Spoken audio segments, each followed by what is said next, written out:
So you're left really with the Far East, and that's already been done because the other branch that was set up 70-odd years ago was the Institute for Pacific Relations, the IPR, which was Royal Institute for International Affairs, a front group for that very purpose. And pretty well all the prime ministers Australia's had for the last 20, 25, 30 years has been a member of this, working towards this goal of unification. From the Anglo-American establishment, this is relevant for today. And we've all heard about what's happening in Gaza. There's no great outcry from the media. They tell us all about it. Well, they don't tell us all about it. They tell us what we're supposed to know. Like, isn't this awful? As people who are really in a cage are being slaughtered from the air by an advanced military air force. Why is it all happening? And why is it all being allowed to happen? And the last thing people think of is a mandate set up a long, long time ago. And who set it up? Here's an article just before I talk about, give it from the Anglo-American establishment. And it's from the Irish Times newspaper. They're using phosphorus clouds. This is a form of weaponry. Phosphorus burns right through you. You have to go into darkened surgery rooms to see all the bits of phosphorus that are glowing in the bodies of the people. And it says here, we are guinea pigs to the Americans and Israelis, says Dr. Abu Shaban. The Americans give the Israelis new weapons. And it's true that the US has given them the weapons, the world knows this. And they try them out on us. And this is from Dr. Sobi Shaikh, who's a member of the Royal College of Surgeons in Edinburgh, who is there at the moment, telling about the advanced weaponry with the microchips they're using. They're now in the bodies of the people. Now read this when I get back from this break. There who are technically in a cage and being bombed. And it says here, and this is from Dr. Sobi Shaikh, member of the Royal College of Surgeons in Edinburgh. They're definitely testing weapons on us, it says. The amount of damage done by these weapons is not commensurate to the wounds. We found computer chips, magnetic pieces, and transistors in wounds. Sometimes they're only minute, pinpoint punctures to the abdomen and chest, but you can see huge damage to internal organs. One patient had his liver burned black, as if it had been grilled. We think there must be something embedded in the human body that is releasing poison and killing. And it also has quite the articles on the effects of the phosphorus as well, as people are getting carried off still alive and their bodies are burning from within. Incredible. And the world just goes back and says, tisk tisk, isn't that awful? And we wonder why that is. Why is it the United Nations can come into every other country, supposedly? Look what happened in Bosnia. They've been all over the globe. But you must understand, first of all, when you really understand the politics and geopolitics of every area they go into, there's always resources that they're after. Because the UN is a front, another front of the Royal Institute for International Affairs. And it was from its beginning, since they founded it.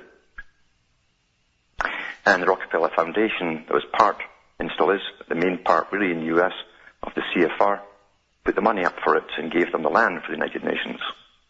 It's geopolitical and financial economics.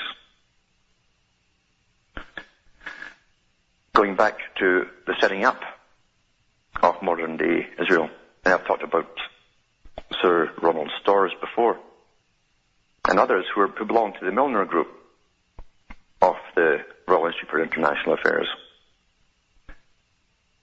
and Balfour and others who drew up the Balfour Declaration that had contained in it a home for Jews, put in there that Britain was all for it, supposedly, from the governmental side of view. Now, they ran the government at that time, too, completely.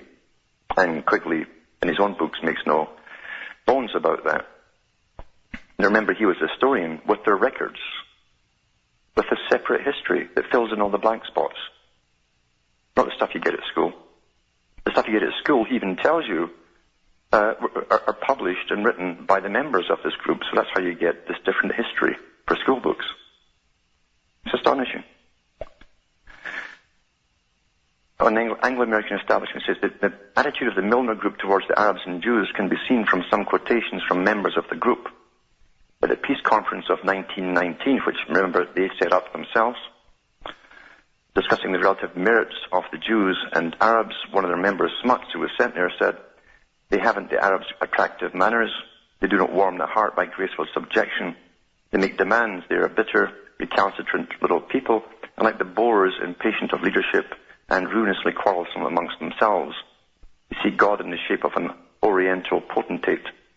A few years later, John Dove, in a letter to Brand, another member of the group, asked him, see that spies all over the place, and seeing the lay of the land, asked himself why there was so much pro-Arab feeling amongst the British, especially the public school caste. And the public school caste actually is private in Britain. It's misleading there. They call it public schools, it's private. And attributed it to the Arabs' good manners, derived from the desert life, their love for sport, especially riding and shooting, both close to the heart of the public, which is private schoolboy. A little later, in another letter also written from Palestine, Dove declared that the whole Arab world should be in one state, a federation of Arab states. That was their goal. And it must have Syria and Palestine for its front door, not be like South Africa, with Delagoa Bay in other hands. The Arab world, he explained, needs this western door because we are trying to westernize the Arabs, and without it they would be driven to the east and to India, which they hate. And he concluded, if the Arab belongs to the Mediterranean, as T.E. Lawrence insists, because it categorized all the peoples, including the Irish, we should do nothing to stop him getting back to it. Why our own nostrum for the ills of mankind everywhere is Western civilization, and if it is a sound one, what would be the good of forcing a people who want direct contact with us to slink in and out of their country by a back door, which, like the Persian Gulf, opens only on the east? And by the way, that's why Britain pulled all those men from World War I off the trenches into this area. It was to set up another group in those areas to initially cause conflict, but it would be an outpost for up to 100 years. Because most of those Jews were European Jews, so it bringing a European culture into the Arab countries as an outpost. And that's what Storrs referred to when he said, we have set up a modern Ulster in the Middle East. That's what the British government did. They set up an Ulster, a little Britain in Ireland that would be a thorn in the side of Ireland right up to the present times. This is a technique we're talking about here. And here they are using the same thing in the Middle East. And then it goes on to say, gives a speech that Mr. Milner himself, Lord Milner, gave in 1923 in the House of Lords, 27th of June. When he talks about this and the whole outline for the Zionist colony, and we're back with more to read this after these messages.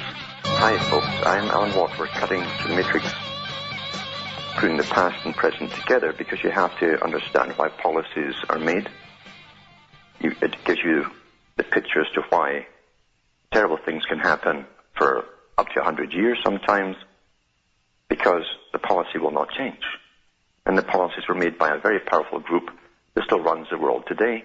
In fact, they're setting up the last phases of unification for the Americas. And then the amalgamation, which has been mentioned by the Prime Minister of Canada, as planned 100-odd years ago by the Milner and Royal Group and the Royal Institute for International Affairs, to merge with Europe once that's all done. And they never changed their plans. They never changed their plans. This is astonishing. So here's what Lord Milner says in 1922. Actually, it was 1923 he made this speech. And he talks about the Balfour Declaration in the White Paper of 1922, CMD 1700. He had added, I'm not speaking of the policy which is advocated by the extreme Zionists, which is a totally different thing. I believe we have only to go on steadily with the policy of the Balfour Declaration, as we have ourselves interpreted it, in order to see great material progress in Palestine. Now, they drafted the thing up in the first place.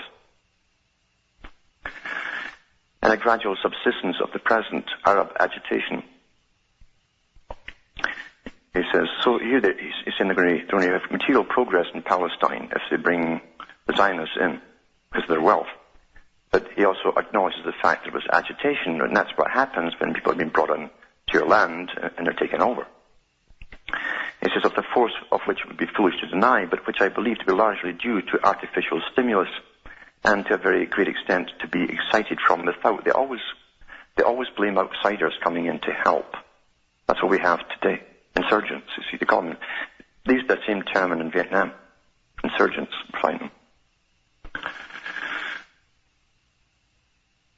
It's astonishing. These same guys in the 1800s were agitating for revolution across the planet. They trained the young leagues, the young Turks, the young Italians, and all the rest of it for rebellion from within to overthrow their existing governments so they could bring in this beautiful new world order then. One of their guys, a young Turk, that's what they call them, the young Turks, was a guy who started World War I by killing the Archduke Ferdinand, blowing him up. So here they are, creating this new thorn, a new ulster that we set up in the Middle East amongst another people. And this is the man who was behind a lot of it, saying what he thought about it. At least publicly, was allowed to publicly say. He said, the symptoms of any real and general dissatisfaction amongst the mass of the Arab population with the conditions under which they live, I think it would be very difficult to discover. There's plenty of room in that country for considerable immigrant population without injuring in any way the resident Arab population, and indeed, in many ways, it would tend to their extreme benefit. There are about 700,000 people in Palestine, and there's room for several millions. I am and always have been a strong supporter of the pro-Arab policy, which was first advocated in this country in the course of the war. Of course he was, because his group put that out too. They all run all sides.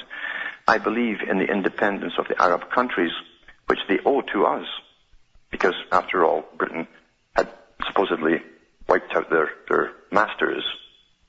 They were the Turks that had run it. The Ottoman Empire had run those countries for a long, long time, and which they can only maintain with our help. I look forward to an Arab federation. You see, they wanted federated peoples across the planet to bring into this world society, the planned society. I'm convinced the Arab will make a great mistake in claiming Palestine as a part of the Arab Federation in the same sense as the other countries of the Near East, which are mainly inhabited by Arabs. So Palestine was to be given a special place in all of this, a special place, but not to be allowed really to have too much power. So he calls it a mistake if they go after more power. On page 173, they put pressure on the government of Britain to alter certain things in their favour for this federation. This is what it says here.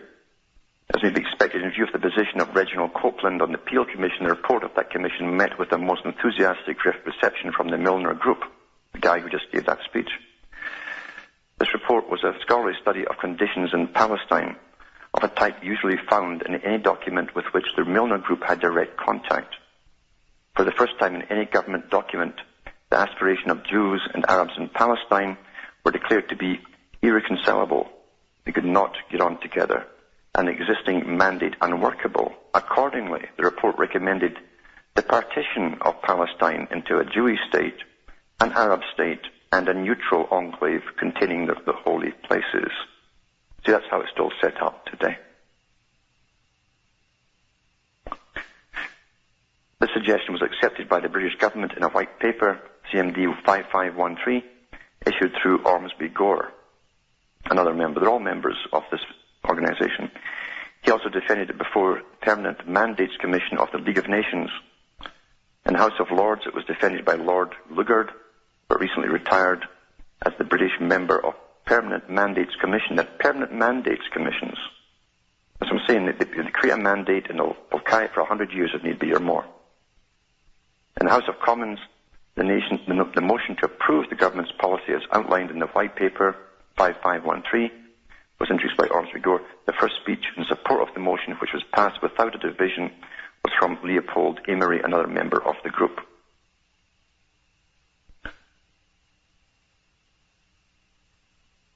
At one point afterwards, he said in 1923, this Amory's speech in support of this motion is interesting because in 23, Amory said, however much we may regret it, we have lost the situation in Palestine as we lost it in Ireland through a lack of wholehearted faith in ourselves and through the constitutional inability of the individual Briton and indeed of the whole country not to see the other fellow's point of view and to be influenced by it, even to the detriment of any consistent policy. You understand, the British people were not for this happening. It didn't make any sense to them to allow another people to come in and push off the people who were already there. He thought that was unreasonable. They wouldn't accept this new mandate. Also at that time, you had open warfare in some of the cities like London going on between the Zionist factions and the Orthodox Jews. The Zionist factions were really a branch, a revolutionary branch set up by the Royal Institute of International Affairs, as they set up so many other ones across the world, to be used for a particular purpose, which of course they'd profit by as well. You find one of their main members of the Cecil Rhodes Foundation, one of the founding members with them, in fact, the man who took over Cecil Rhodes' policy for the Rhodes Trust, was Lord Rothschild himself, who'd also been funding an immigration policy into Palestine from the 1800s. And they couldn't get enough of them, and most of them at that time came from Russia. So Amory said in 1923, however we may regret it, we have lost the situation in Palestine, as we lost it in Ireland, and so on and so on and so on.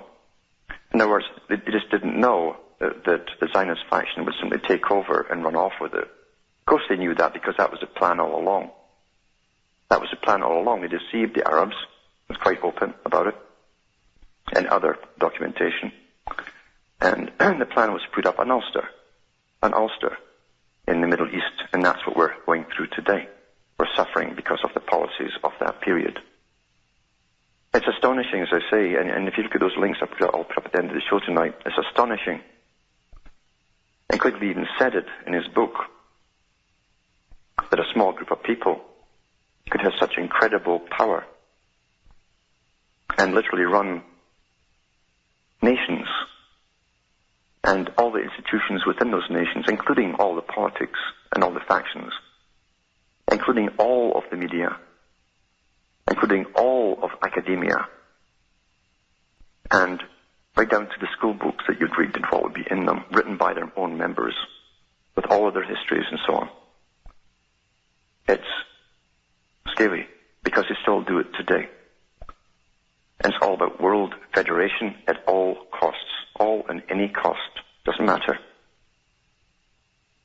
On one of the links I'm putting up tonight too, you'll hear Mr. Rockefeller thanking the media for keeping quiet about the Council on Foreign Relations roles and constructing up this big, brand new, brave new world and not publishing what happened within the meetings, because they're all members of the society. That's why they don't publish it.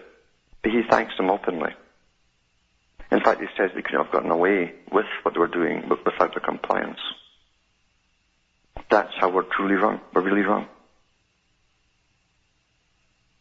Like powerful institutions which comprise the biggest banking families on the planet, who fund the foundations that funds all of the hundreds and thousands of non-governmental organizations, that gives out grants to every university across the planet, along with, of course, suggestions on what to teach, what not to teach, what to say, what not to say.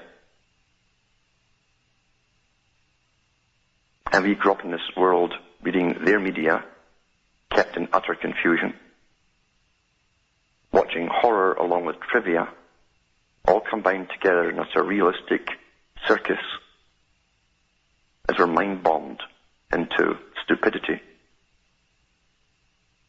And out of that stupidity, we're all fighting each other. And yet the evidence is all there. Using all of the sciences at their command, and especially the art of psychological warfare on the public, mind control, basic mind control is not difficult whatsoever. It's not difficult when you control all of the media. not difficult when the sciences that can create whole cultures have been used for over 100 years at least, and gave us the culture. These are the same boys that wanted for a period the consumer society, because from the consumer society you can tax them, massive taxation, and they take the taxation back and fund scientific organizations along certain paths. They tell them what they want. Science, like everything else, like society itself, could go off in hundreds and hundreds of directions, but they don't. Why do you think, from the Roaring Twenties up until 1960, the mandate was to get something to do with contraception? Because they didn't have it in the Roaring Twenties when they were pushing the drugs on the public. That prohibition which made booze cans sexy. And they brought in the miniskirt and music. The fallout was incredible. Apart from the diseases that broke out, they didn't have antibiotics either. They didn't have the facilities to take care of all the abortions, the side effects of having fun. They didn't have enough orphanages to take in unwanted children. They came out of it as well. So they went to the drawing board and they were funded. All these scientists were funded. And that's all they worked on for years and years was contraception, the pill. And lo and behold, penicillin broke out not long before that. So for the first time they could treat some of the venereal diseases. The same foundations then funded front groups as always, to protest and demand abortion rights. Incredibly well funded. Governments chipped in as well. Because when you go into grant taking from government, you'll find out that you will get a grant if you're pushing for radical change.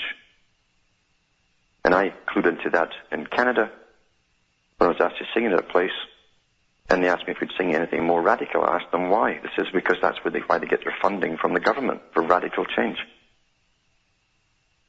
And I met a whole bunch of people that were no doubt far-left communists. In fact, one of them came over from the Moscow University to teach the next part of the strategy of networking all of the left-wing groups together. And he thought I was one of them, since I was there with all the artists after a show. And he was from England.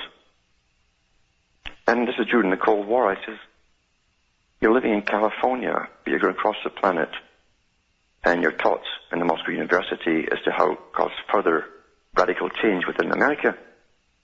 And he said, yeah. I says, well, don't they ever stop you at borders? And he looked at me kind of quizzically, like, didn't I know? Wasn't I in on the know? And I wasn't. Then I realized there was another party working all sides. Of course he didn't get stopped anywhere.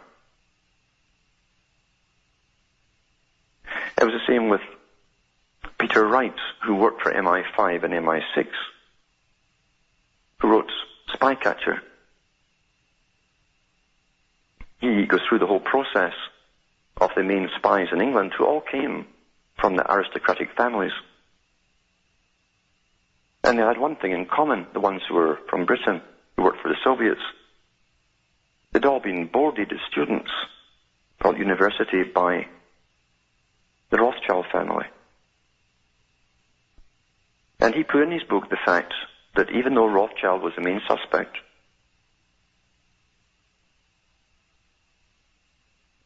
at the end of it all, they made that same Victor Rothschild head of all the security agencies in Britain, even though he was the main suspect. He's trying to tell you that there was another level running both communism and what we thought of as capitalist system. Rothschild's job was to make sure, and the spies' jobs was to make sure, that the guys at the top ensured there were no accidents down below. Everyone down below, right down to the soldiers and those who commanded the weapons systems, had to think it was real. The whole populations had to think it was real. That was the purpose of it, to terrify us into, my God, we need a global system, a global government. We can't go on like this. And every time that Peter Wright and others were tipping off the head of their organization. Someone tipped them off, these spies off, and they got out of the country. Now, the only ones above their boss was the royal family, who got in a black box every day the latest recommendations of the plans of who they were going to pick up as agents, etc. They even grilled the subsequent heads of MI5 and MI6 to see if they'd leaked it out. See, the aristocracy, this big organization with its front groups, ran both sides of everything, covering a bit of ground. Tonight, as you bring the past closer to the present, to realize what's happening today was planned an awful long time ago, and things that make no sense to people today don't alter their course. It continues. Horror continues because there's a mandate on the go, and it's part of geopolitics. Geopolitics is an old game played by Britain and establishment. That's why Bonaparte called them perfidious Britain or perfidious England, because they kept making alliances and pitting one side of the alliance against another side of an alliance and having them go to war with each other to weaken the powerful through war. They've used this down through history. That's part of the policy, standard technique and policy. It's still in work today. As I say, the United Nations will not go into certain countries because the United Nations was set up and run and goes on the mandate and goes by the principles of the Royal Institute for International Affairs, Council on Foreign Relations. And take your pick what name you want to give the same group, because Quigley tells you in Tragedy and Hope and the Anglo-American establishment that they are the same group.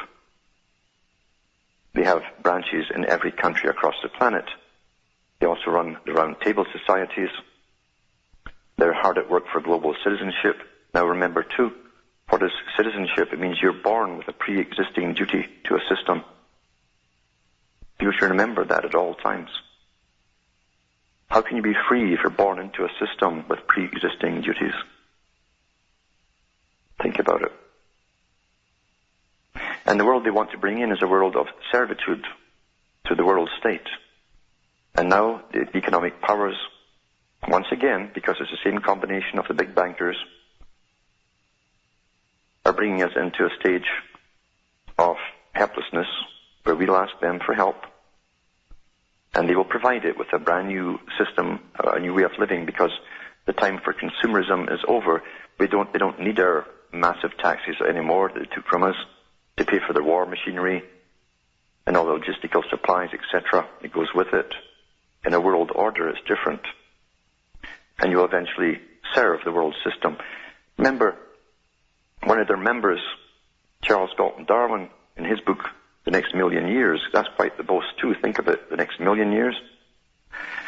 He's talking about how the elite will run it, and putting himself in that category, of course. He said there has always existed a system of slavery, and we are simply creating a more perfected system of slavery, a system in which the public don't realize that they are in fact slaves. How would that happen? Well, it is happening. People, if they're given enough little toys to play with, enough education, not education, but entertainment,